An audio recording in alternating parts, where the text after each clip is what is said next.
Hello, my name is Eric Sieben, and I am one of the pastors at the Village Church. The following podcast is a ministry of the Village Church. We hope that it inspires you, that it draws you closer to Jesus, and it opens your eyes to the possibilities of living in the kingdom. Enjoy, and God bless. Happy Easter, everybody.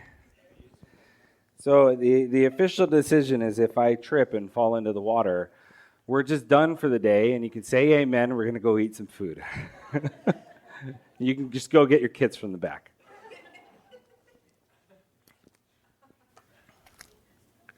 Let's pray.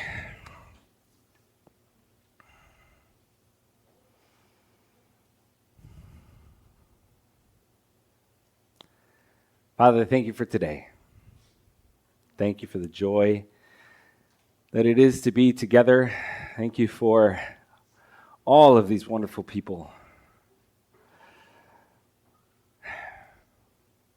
I am thankful for your death and your resurrection. Jesus, would you bless this time? May the words of my mouth and the meditation of all of our hearts be pleasing in your sight, O Lord, our rock and redeemer. Amen. Hi, everybody. All of you evening people, are we awake?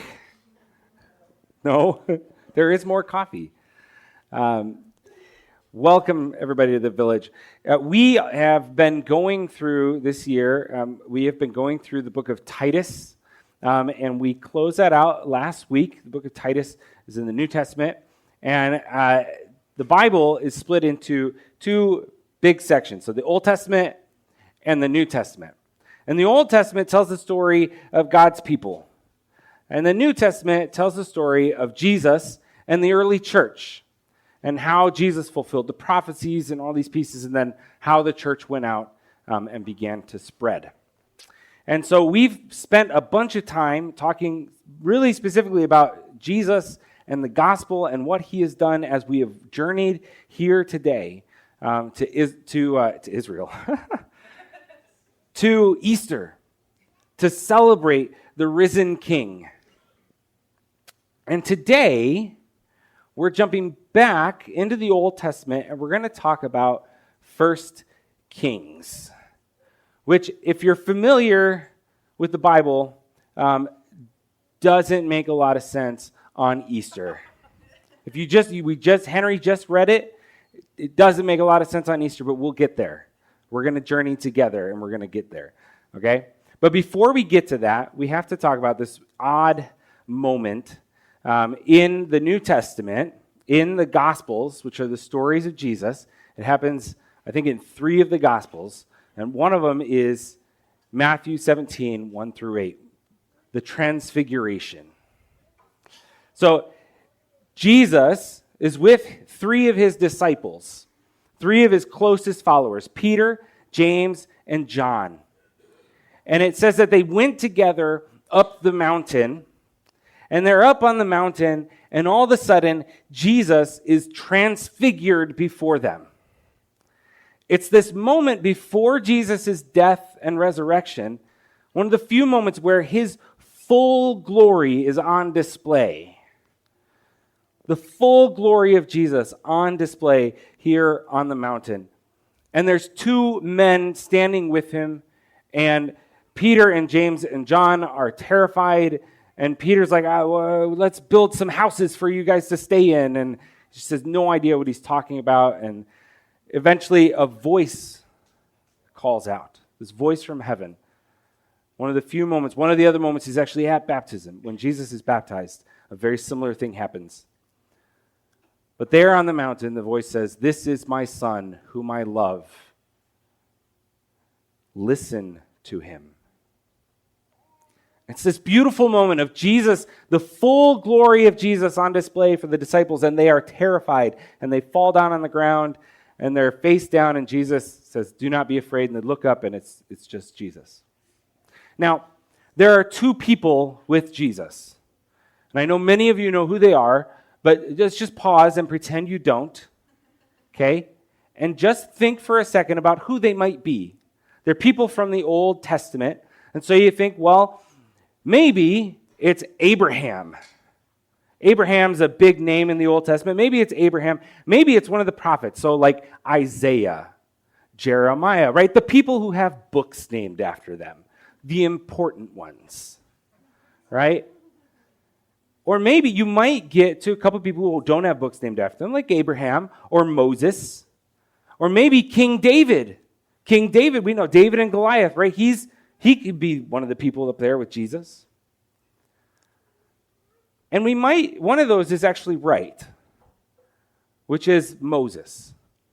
And this is not just a metaphorical, allegorical moment in the Gospels, but Moses, for the people of Israel, represented the law. Relationship with Jesus. Salvation from slavery. This is who Moses is. The other person, who we haven't mentioned, represents the prophets.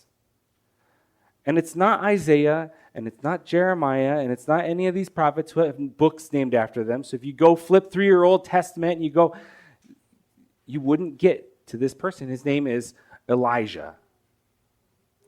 And Elijah is in the book of Kings.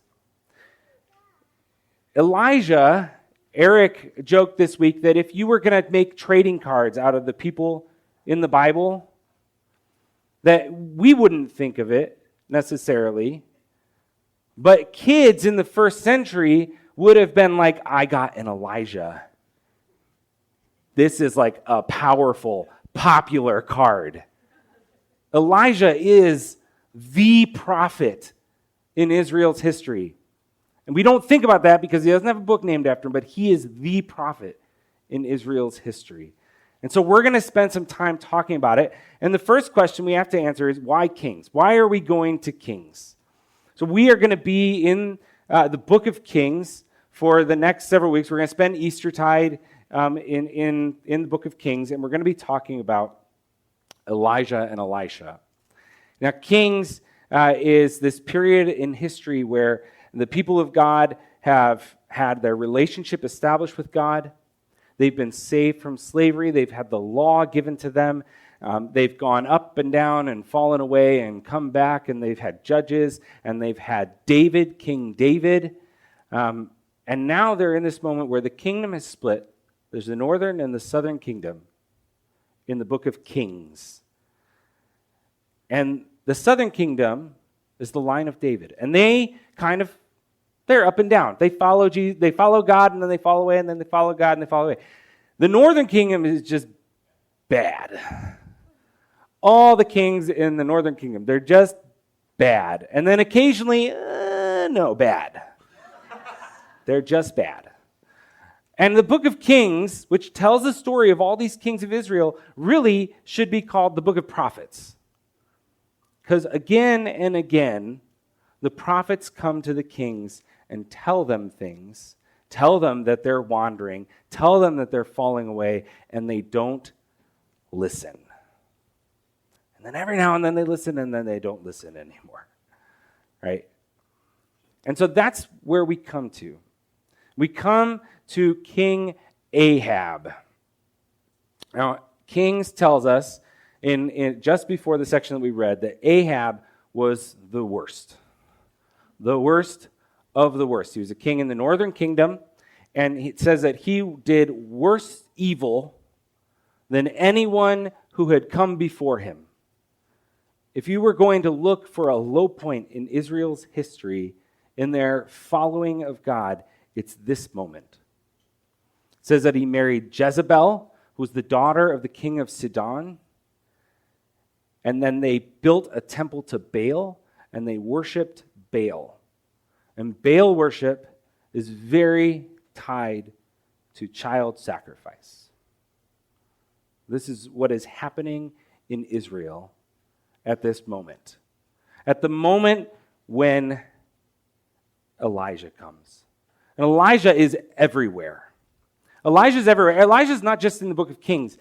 Elijah is significant because he actually shows up later. He does a bunch of stuff, and then he shows up later. I got away from why Kings.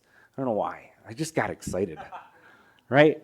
Kings is important. Elijah's everywhere. Elijah's not just in the book of Kings. He shows up in Malachi, which is the last book of the Old Testament. There's a bunch of prophecies, and it says, Elijah must come before the day, that great day of the Lord. And so when Jesus shows up, when John the Baptist shows up, even before Jesus, they go to John, and they're like, are you the Messiah? He's like, no. Are you Elijah? And he says, no, which is interesting. Because then later, after the transfiguration, when Elijah shows up on the mountain, and they're walking down, they say, why do they say that Elijah must come before? And he says, well, Elijah has come before. He was John.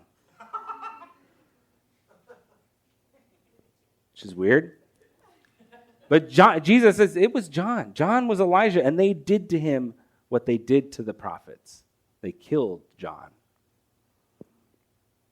Elijah shows up everywhere. The other thing about this is that I've already given a bunch of, which is historical context.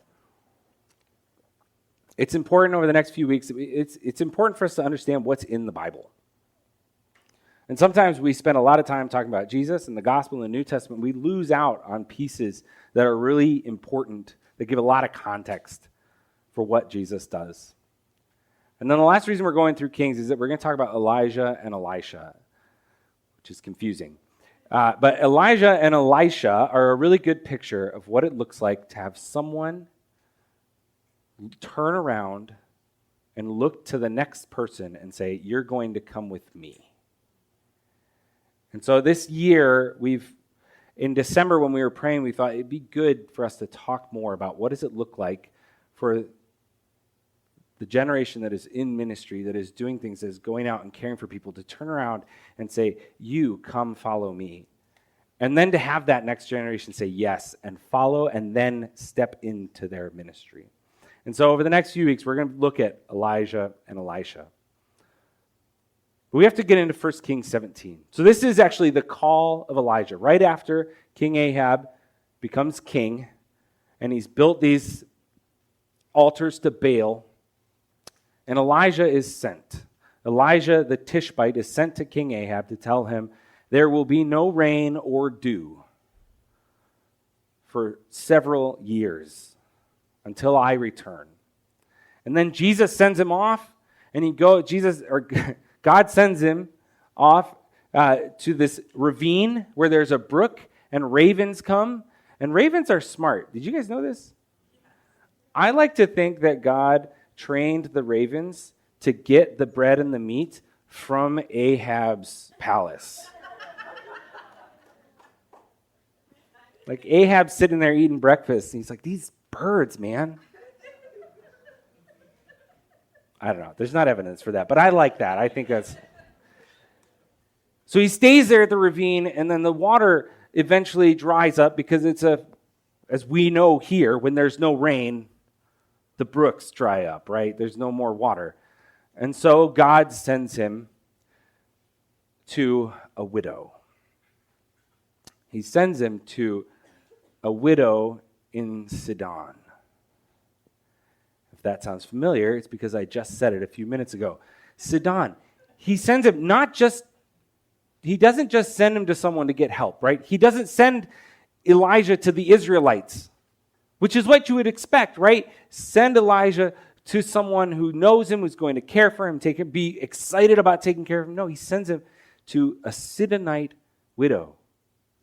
Sidon, the king of Sidon, remember, his daughter is Jezebel. The evil that is being done in Israel is because of Jezebel and Ahab. And God says, go there, to that place. He doesn't send him to the Israelites. He sends him to the Sidonite widow. He also, importantly, sends him to a widow who has nothing for him. You can imagine being the widow, and this man of God shows up out of the desert, and you've probably heard of him because there's a famine, and you know that there was this prophet nearby who said that there wouldn't be any rain, right? And here comes this man, and he's like, hey, give me some bread. I'm about to die. What are you talking about? Like, I'm going to go make my last meal and lay down and die with my son. the Sidonite widow.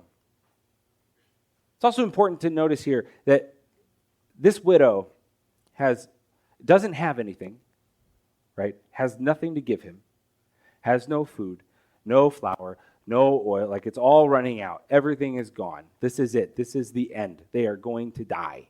She has no hope. Her only hope, her only small sliver of hope, is that she will survive the famine.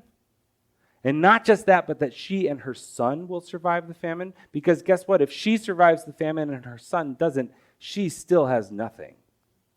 No protection, no ability to survive. Her son is her hope. That is it. That they both survive. That is the hope of the Sidonite widow. And here's Elijah. And she feeds Elijah. She says, okay, great, we made food. She gives it to the man of God.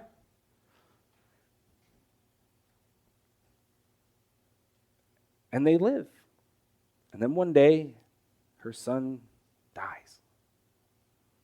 And you can just imagine for a moment that moment, the moment of loss. Because it is bad enough that it is her son.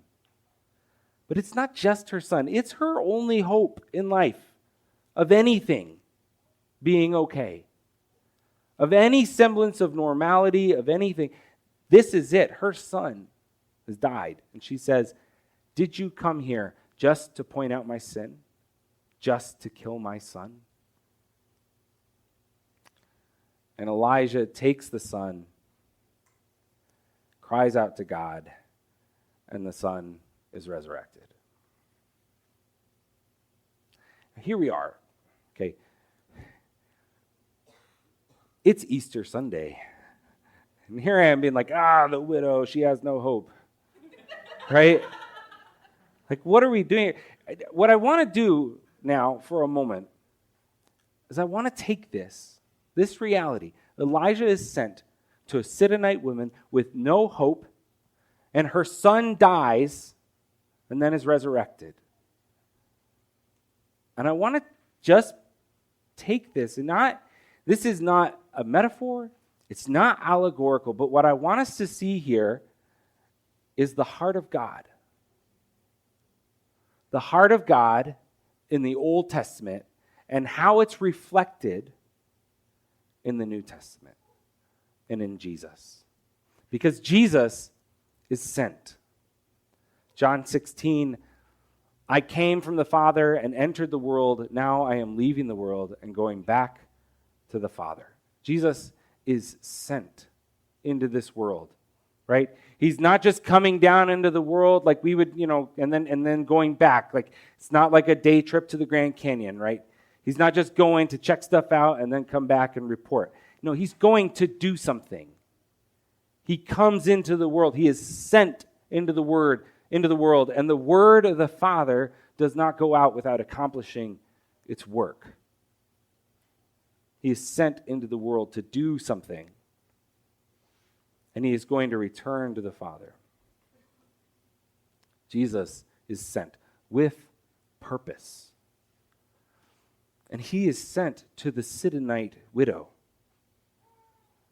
Mark chapter 2, verse 16, when the teachers of the law who were Pharisees saw him eating with the sinners and tax collectors, they asked his disciples, why does he eat with tax collectors and sinners? On hearing this, Jesus said to them, it is not the healthy who need a doctor, but the sick. I have not come to call the righteous, but sinners. Jesus is sent to those who have nothing. He is sent to the destitute, to the broken, to the sinful, to those who are outside of society, to those who have no hope. Right? If you've been with us the last several weeks, we have talked about Jesus coming down into the muck and the mire of our lives. In his mercy, coming down into our lives. This is what Jesus does. He comes down into our sin and our brokenness. And what we need to acknowledge is that we are broken, that we are sinful, that things are not as they should be. That when we look around and we see famine and war and hopelessness and death and pain and struggle, that we can see that in this world things are not as they are, and that as we interact with each other and we grow angry and frustrated and bitter, that we are not as we should be. That things are broken, but Jesus has been sent to us.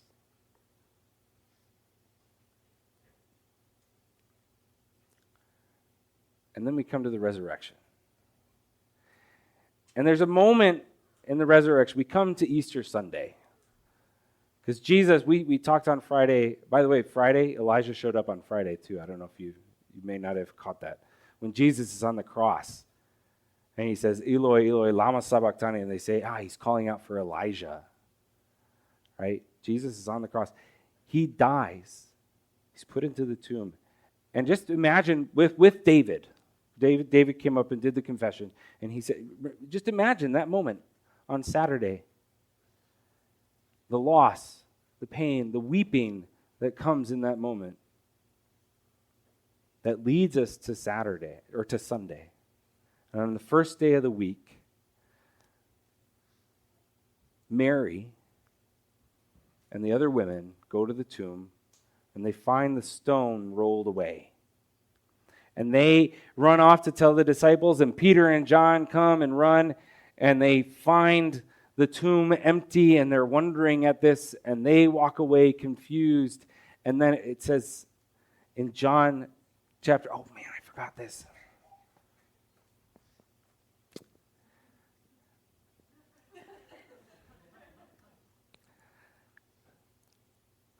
Daniel pointed this out this week, this reflection from Jesus on the cross that I was supposed to get into just now. 1 Kings 17:24. This is the very end of this passage, right? Then the woman said to Elijah, "Now I know that you are a man of God and that the word of the Lord from your mouth is true." And he said, you know what? That reminds me of something. It reminds me of Jesus on the cross. After he dies, and when the centurion who stood there in front of Jesus saw how he died, he said, surely this man was the Son of God. There is something in Elijah, the power that is in Elijah that is from God, that the centurion sees in Jesus on the cross. So we come to Sunday in John chapter 20. And I think as we think about the Sidonite widow, we can see her experience reflected in what happens at the tomb in John chapter 20. So Peter and the disciples went back to their homes. They still did not understand from the scriptures that Jesus had to rise from the dead. Then the disciples went back to their homes. But Mary stood outside the tomb crying. As she wept, she bent over to look into the tomb and saw two angels in white seated where Jesus' body had been, one at the head and the other at the foot. They asked her, "Woman, why are you crying?" "They have taken my Lord away," she said, "and I don't know where they have put him." At this she turned around and saw Jesus standing there, but she did not realize that it was Jesus. "Woman," he said, "why are you crying? Who is it you are looking for?" Thinking he was the gardener, she said, "Sir, if you have carried him away, tell me where you have put him, and I will get him." Jesus said to her, "Mary." She turned toward him and cried out in Aramaic, "Rabboni," which means teacher. Mary, much like the Sidonite widow, had nothing when Jesus comes into her life. her one hope in life was Jesus. Jesus had given her a place and purpose and direction, and then she had stood at the foot of the cross when Jesus dies. And there's this moment where it says Mary did not recognize Jesus. And we kind of think, well, Jesus had like a different body, and maybe she didn't. No, just imagine for a moment. Mary has been crying for like 3 days, right? Since she heard that Jesus was arrested, watching his beaten and broken body be carried, walk to the cross and be nailed to the cross and hang there and die, Mary has been weeping and weeping and weeping, and she fell asleep weeping, and she woke up weeping for like 3 days. And she comes to the tomb weeping, holding on to, I can do one more thing for this man who has given me everything. Anything that I have has come from Jesus, and I can give him one more thing, which is to anoint his body for burial. She comes to the tomb, and it is empty. And she just doesn't know what to do. And there's a man, and she thinks he's the gardener. She's like, just tell me where his body is. And you can hear the cry of the Sidonite widow, like, if you just come here to point out my sin and to kill my son and take away my hope. And then then Jesus says, Mary.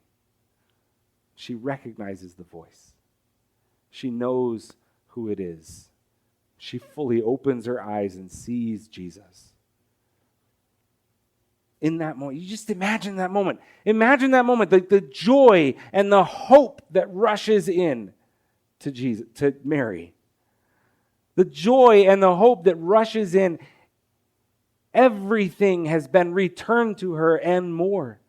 New and full life, hope in the resurrection.